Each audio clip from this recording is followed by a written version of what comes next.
মই আপোনাক আক্ৰমণ কৰা নাই আক্ৰমণ নকৰিব আপুনি আক্ৰমণ নকৰিব আপুনি আক্ৰমণ নকৰিব চাওক আক্ৰমণ কৰা আমি আপোনালোক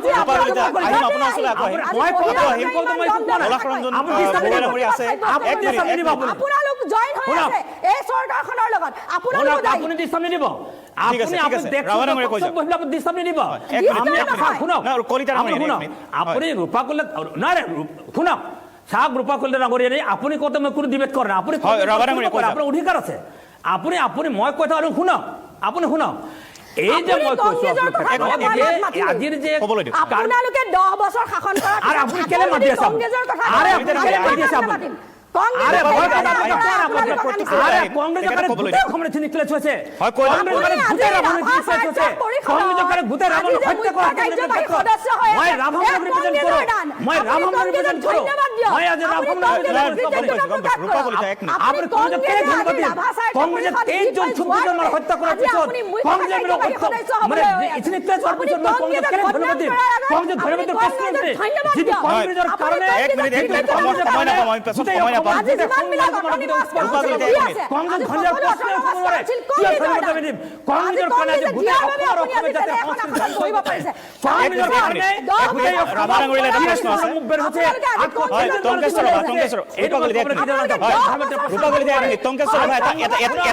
এটা বিষয় আপোনাৰ পৰা জানিব বিচাৰিম টংকেশ্বৰ আপুনি ক'লে নহ'ব আপুনি যদি আমাৰ প্ৰতি ইমান মৰমে আছিল ইমান যদি মৰমে আছিল 2013 চন নিৰ্বাচন হওঁতে কংগ্ৰেছ আমাৰ বিৰুদ্ধে ইলেকশ্যন খেলিলে আপোনালোকে 2 নম্বৰ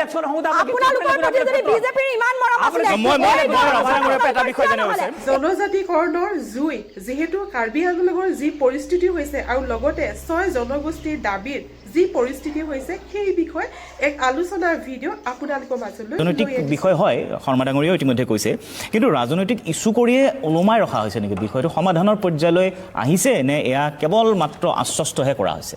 আকৌ হয়তো নিৰ্বাচনৰ পিছত একেই হ'ব হয় হয় আমিও ঠিক তেনেদৰে অনুভৱ কৰিছোঁ যে এই 6 জনগোষ্ঠীৰ জনজাতিকৰণ এই প্ৰক্ৰিয়াটো জেলেপি পাখৰ দৰে পাক লগাই ইয়াক যেন কেৱল খালি ৰাজনীতি কৰিবৰ কাৰণে দীঘলীয়াকৈ ৰাখি থৈছে আমিও সেইটো বস্তু অনুভৱ কৰিছোঁ কাৰণ এখন শক্তিশালী ৰাজ্য চৰকাৰ গঠন হোৱাৰ পিছতো কি কাৰণত তেখেতলোকে এই 6 জনগোষ্ঠীক জনজাতিকৰণ কৰিব নোৱাৰিলে সেই কথাটো এতিয়া আৰু অসমৰ ৰাইজে আচলতে বুজিবলৈ বাকী নাই আমি যদি চাওঁ আমি সৰলীকৃতভাৱে মই কথাবোৰ বুজাই দিবলৈ ওলাইছোঁ যে আমি যদি চাওঁ এই একক সংখ্যাগৰিষ্ঠতাৰে জয়লাভ কৰা কেন্দ্ৰীয় চৰকাৰখনে কৰোঁ বুলিলেই কিন্তু যিকোনো সিদ্ধান্ত তেওঁলোকে ল'ব পাৰিছে তেওঁলোকে বিমুদ্ৰাকৰণ কৰিলে জিএসটি তেওঁলোকে আমাৰ ওপৰত অপৰিকল্পিত জিএসটি তেওঁলোকে আমাৰ ওপৰত জাপি দিলে আমি দেখিছিলোঁ কোভিডকালীন সময়খিনিত সমগ্ৰ দেশত তেওঁলোকে হঠাৎ লকডাউন দিছিল আৰু আমি দেখিছোঁ তেওঁলোকে কেনেকৈ গোটেই ন্যায় ব্যৱস্থাটো সলনি কৰি দিলে বিএনএছএছ ভাৰতীয় ন্যায় সংহিতা তাৰপিছত আমি দেখিলোঁ নিৰ্বাচনী আয়োগৰ যি আয়ুক্ত সেই আয়ুক্তজনক নিৰ্বাচিত কৰাৰ যি প্ৰক্ৰিয়া সেয়া পৰ্যন্ত তেওঁলোকে সলনি কৰি দিলে তেওঁলোকে ক'লা আইন আমাৰ ওপৰত জাপিবলৈও চেষ্টা কৰিছিলে এনেকুৱা বহুত ডাঙৰ ডাঙৰ সিদ্ধান্ত কিছুমান কিন্তু তেওঁলোকে আমাৰ দেশত আমি লোৱা দেখিছোঁ এই ইমান ডাঙৰ ডাঙৰ বৃহৎ সিদ্ধান্তবোৰ যদি তেওঁলোকে ল'ব পাৰে তেতিয়াহ'লে তেওঁলোকে যিটো ভিজন ডকুমেণ্টত থকা 6 জনগোষ্ঠীক জনজাতিকৰণ কৰা সেইটো তেওঁলোকে কিহৰ কাৰণে ৰূপায়ণ কৰিব মই ভাবোঁ যে আমাৰ অসমীয়া দেশৰ ফকৰা যোজনা আছে মন কৰিলেই চন বাকৰি মাটিতে ধন মই ভাবোঁ এই ৰাজ্য বিজেপি চৰকাৰখন তথা কেন্দ্ৰীয় বিজেপি চৰকাৰখনৰ অসমীয়াৰ প্ৰতি কোনো ধৰণৰ তেওঁলোকৰ এই 6 জনগোষ্ঠীক জনজাতিকৰণ কৰাৰ ইচ্ছা নাই কাৰণ 6 জনগোষ্ঠীক যদি জনজাতিকৰণ কৰে তেতিয়াহ'লে অসমকতো তেওঁলোকে অষ্টলক্ষ্মীৰ ভিতৰতে পেলায় আৰু এ ফৰ আছাম নহয় এ ফৰ আছাম আম্বানী আৰু আদানীৰ বাবে যদি অসমৰ 6 জনগোষ্ঠীক জনজাতিকৰণ কৰে তেতিয়াহ'লে আম্বানী আদানীক তেওঁলোকে কেনেকৈ মাটিবোৰ কাঢ়ি দিব পাৰিব আমাৰ যিবোৰ ৰাজহুৱা সম্পত্তি আছিলে সেইবোৰ কেনেকৈ কাঢ়ি দিব পাৰিব গোপীনাথ বৰদলৈ বিমানবন্দৰটো আমাৰ ৰাজহুৱা সম্পদ আছিল কিন্তু আমি দেখিলোঁ যে কেনেদৰে আমাৰ ৰাজহুৱা সম্পদ কাহিনী আদানীৰ শ্ৰীচৰণত অৰ্পণ কৰা হ'ল তেনেদৰে আমি দেখিছোঁ যে কাৰ্বি আংলঙৰ যি ভূমি আজি যিহৰ বাবে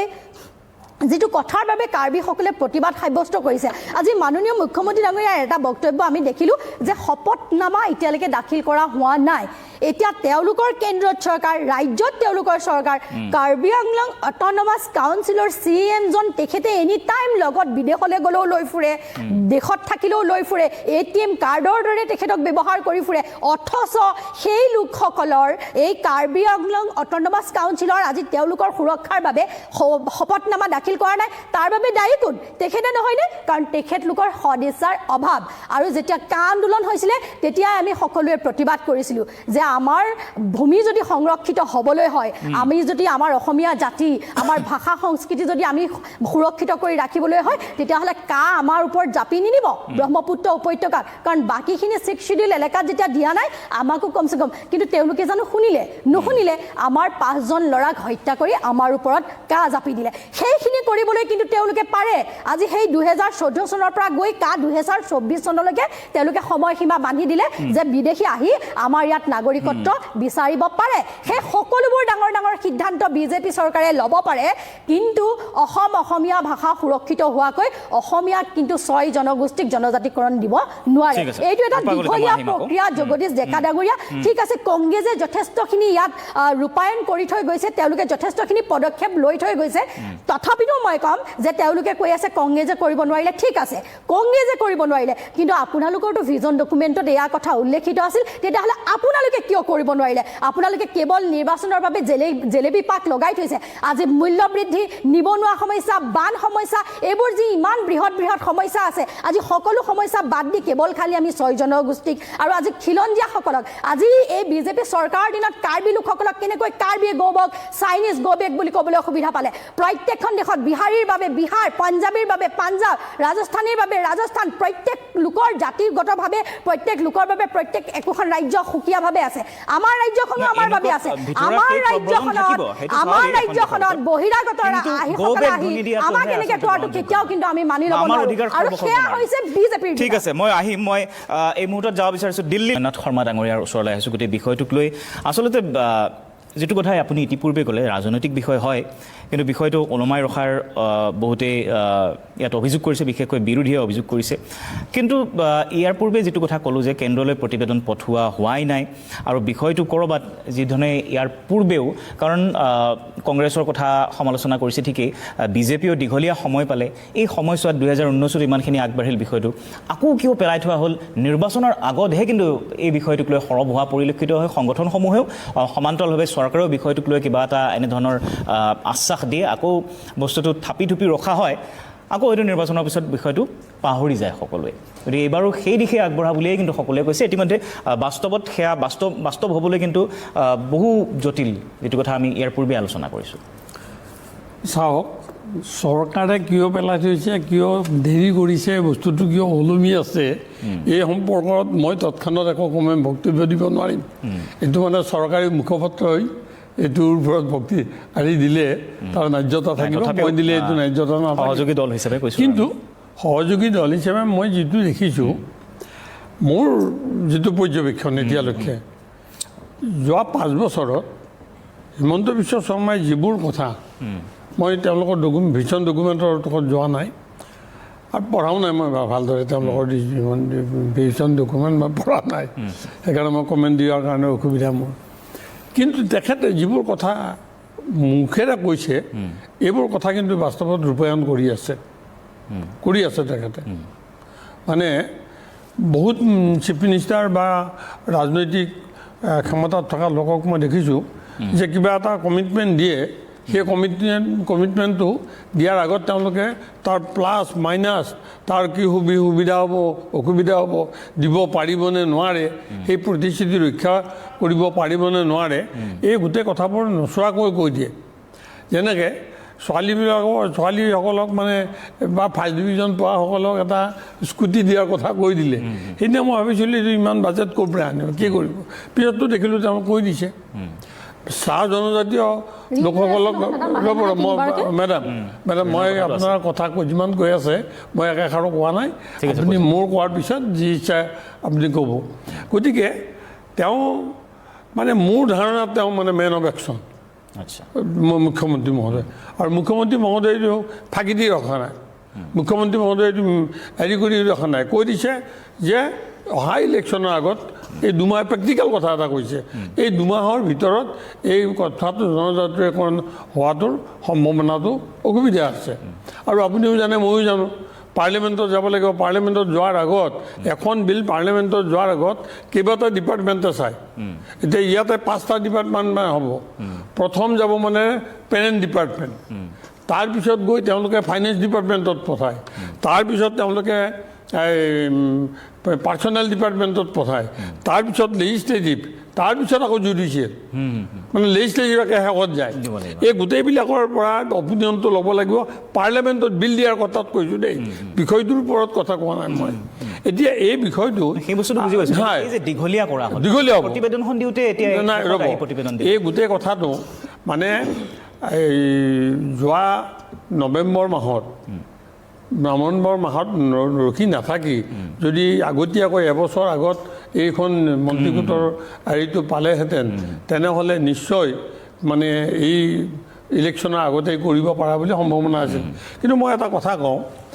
তাত এই যিসকলে একেবাৰে তন্নকৈ পঢ়িছে দেখিব তাত কেইবাটাও কথা অলপ বৈজ্ঞানিক দৃষ্টিভংগীৰে কথাটো চাইছে আৰু এটা এক্সিষ্টিং ট্ৰাইবেলসকলে যিটো কথা কৈছে যে হ'ব নালাগে ইয়াৰ মূল কাৰণটো কি মূল হেৰিটো কি কষ্টটো কি ৰিজনটো কি তেওঁলোকে যিটো ৰিজাৰ্ভেশ্যন পাই আছে যি সা সুবিধাবোৰ পাই আছে তাৰ পৰা এটা পৰ্চন তালৈ গুচি যাব লাগে কিন্তু আপুনি চাব আমাৰ OBC এতিয়া ৰাজ্যখনত টোটেল ৰিজাৰ্ভেশ্যন আছে 27%। এতিয়া এই আহোমসকল আৰু যিসকল 6 জনজাতিৰ ভিতৰত আছে তাৰে অধিকাংশ OBCৰ ইয়াতে আছে গতিকে এই 7% বৰ্তমান ধৰক STৰ হেৰি আছে ৰিজাৰ্ভেশ্যন প্লাছ OBCৰ 27% আছে 27%ৰ পৰা মানে পপুলেশ্যনৰ অনুপাতত সমানুপাতত যদি ৰিজাৰ্ভেশ্যনটো লৈ আহে অসুবিধা একো নহয় এতিয়া এইখিনি কথা এই গোটেই বিষয়টো আন্দোলনকাৰীসকলৰ নেতৃত্বৰ লগত বহি আৰু নেতৃত্বয়ো অলপ এৰাধেৰা কৰি মানে এটা সংস্কৃতত কথা আছে ত্যাগে ভোগ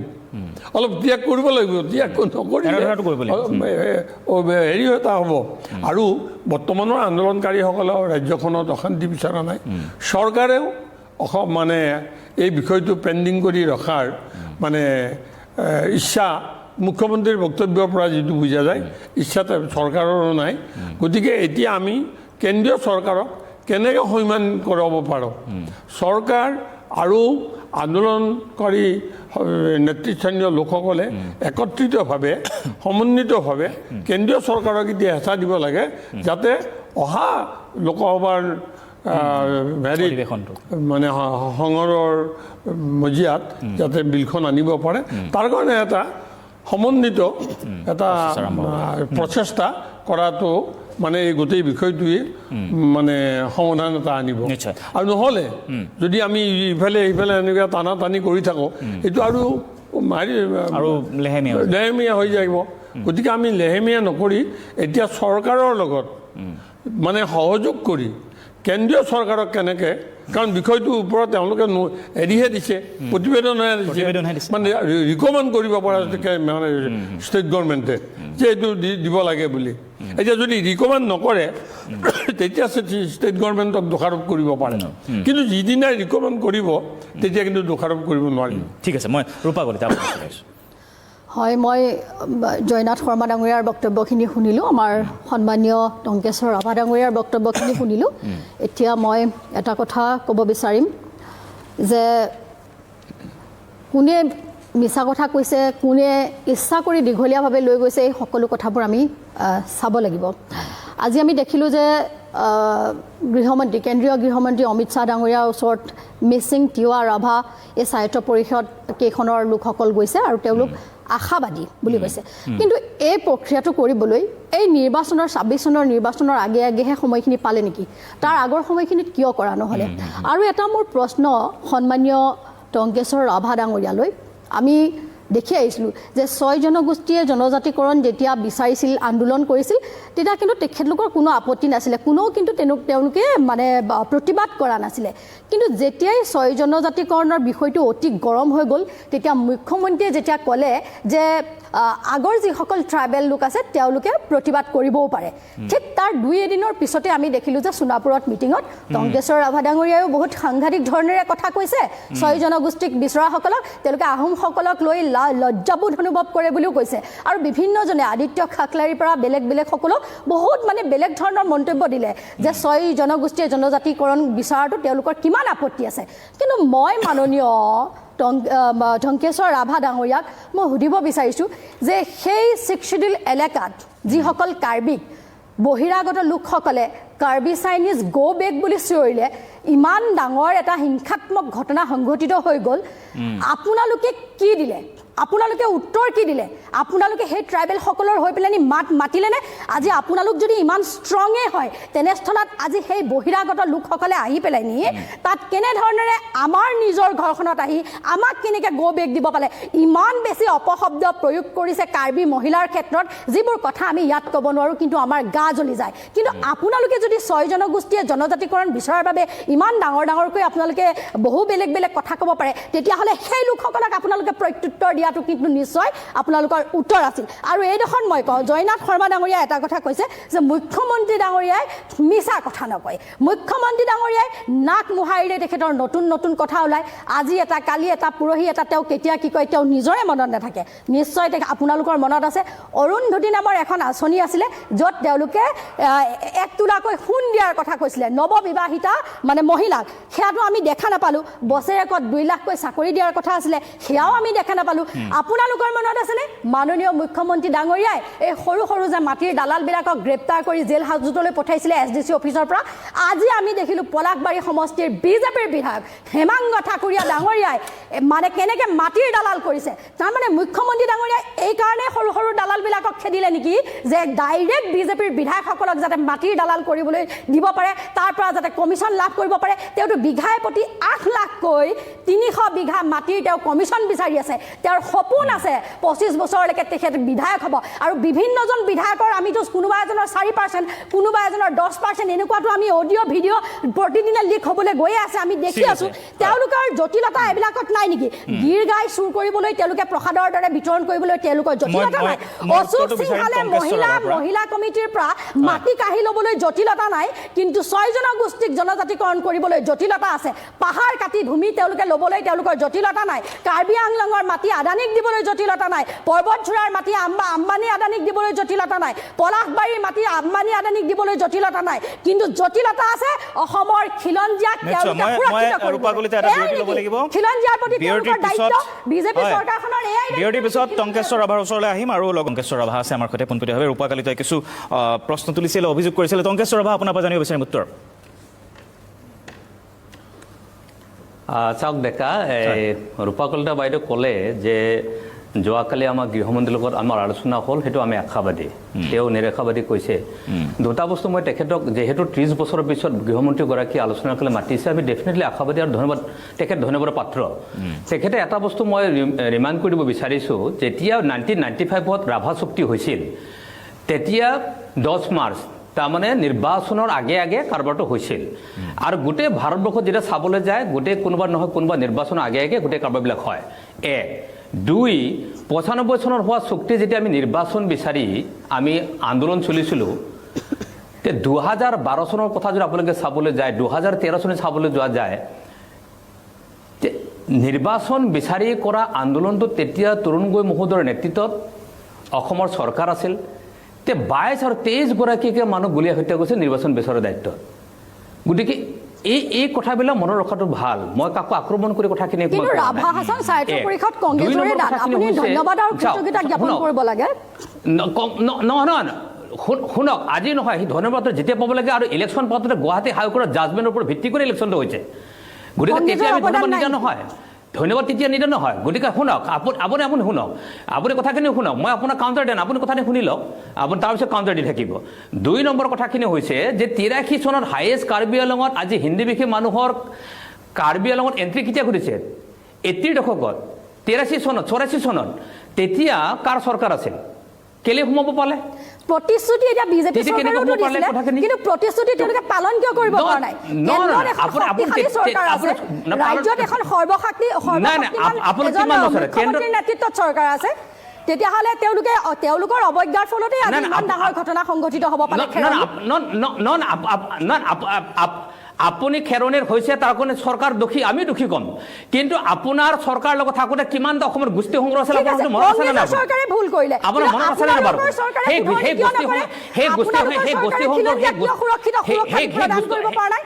আপোনাৰ দিনৰ চৰকাৰে যেতিয়া 6 জনগোষ্ঠীৰ জনজাতিকৰণ কৰা হৈছে, আপুনি গোৱালপাৰা জিলাত বনত কোনে মাটি সোমালে? গোৱালপাৰা জিলাত কোনে মানুহ সোমালে? উৰ্পদ বিলাত এই খিলঞ্জীয়া মানুহৰ বাহিৰে অবৈধ মানুহ কোনে সোমাইছে? আজি কমৰি বিলাত কোনে সোমাইছে? আপুনি আজি খাৰদামত কোনে সোমাইছে? আপুনি আজি ভিতৰৰ অঞ্চলত এই কি কৰিছে গোটেইবিলাক আপুনি সেই বস্তু চাওক, আপুনি সেই বস্তু চাওক, নাই আপুনি সেই কথা চাওক, আপুনি আজি বছৰ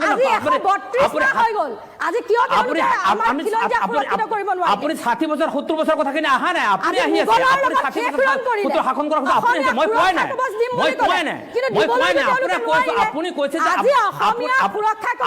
আজি তাৰিখত যদি চাব লাগে আপুনি চাব অসম চুক্তি হ'ল 1983 চনত 83 চনত 860 জন শ্বহীদ কোনে কৰালে? 860 জন শ্বহীদ কোনে কৰালে? আপোনালোকে 860 জন শ্বহীদ কোনে কৰিলে? আমাৰ 22 জন শ্বহীদ কোনে কৰিলে? গোটেই কংগ্ৰেছে কৰিছে। আজি কোকৰাঝাৰ ইতনি ক্লিয়াৰ, আজি কোকৰাঝাৰ ইতনি ক্লিয়াৰ, শ্ৰীৰামপুৰ ইতনি ক্লিয়াৰ, আজি গোৱালপাৰা ইতনি ক্লিয়াৰ, কামৰূপৰ ইতনি ক্লিয়াৰ, এইটো কোনে কৰিলে? আপোনালোকে বিৰোধিতা কৰে, কিন্তু আপোনালোকৰ যেতিয়া আমাৰ যেতিয়া ককাই ভাই ভনী গৈ থাকে আপোনালোকে কিয় প্ৰতিবাদ কৰিব নোৱাৰে? আপোনালোকে কি কৰিছে? আপুনি কি কৰিছে? আপুনি কি কৰিছে? আপুনি বৃহৎ দল, আপুনি বৃহৎ দল, আপুনি কেলে যোৱা নাই? আপুনি কাৰ্বি আংলং কেলে যোৱা নাই? কাৰ্বি আংলং প্ৰতিবাদ কেলে কৰা নাই? কাৰ্বি আংলং প্ৰতিবাদ কৰক নহয়, আপুনি কাৰ্বি আংলং প্ৰতিবাদ কৰক, ঠিক আছে। আপুনি কেলে যোৱা নাই?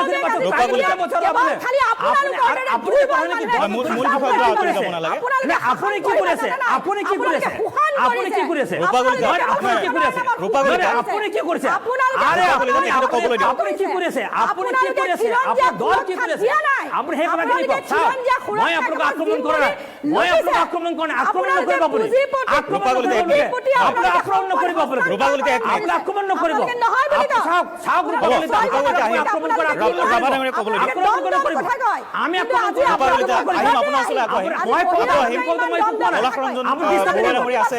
দৃষ্টান্ত দিব, আপুনি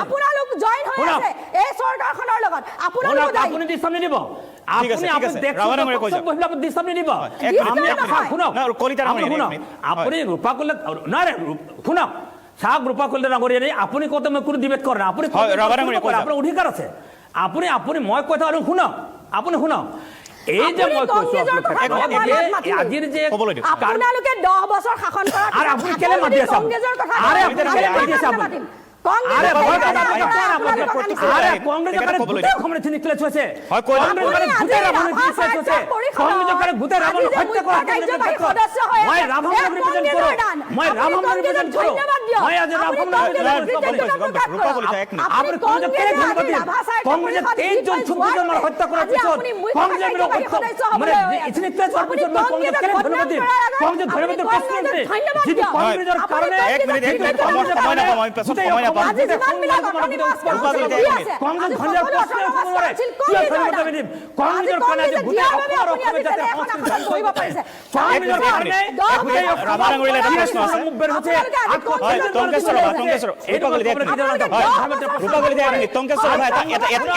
এটা বিষয় আপোনাৰ পৰা জানিব বিচাৰিম টংকেশ্বৰ ৰভা,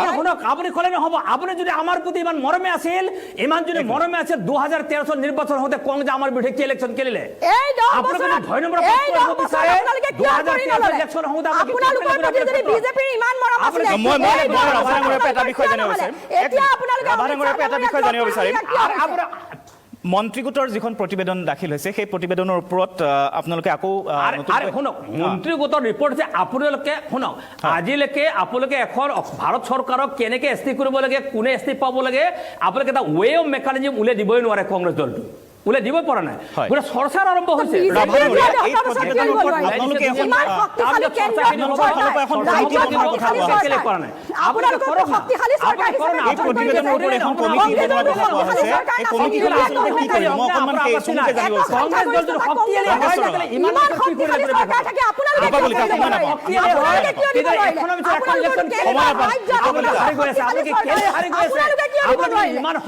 হয় কংগ্ৰেছ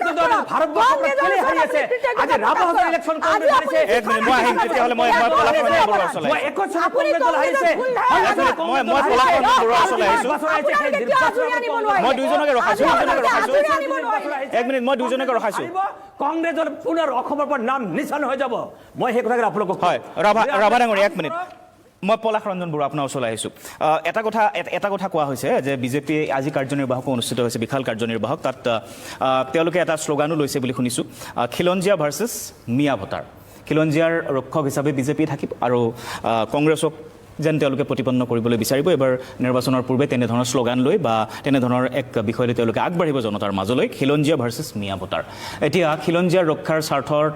আগবঢ়া চৰকাৰখনৰ এই কাৰ্বিৰ আংলঙৰ প্ৰসংগটোক লৈ বাৰে বাৰে প্ৰশ্ন উত্থাপন হৈছে কি কয় এনেধৰণৰ শ্লোগান কিমান দূৰ গ্ৰহণযোগ্য? এইটোতো মই জগ বুলিয়ে ক'ম এটা কাৰণ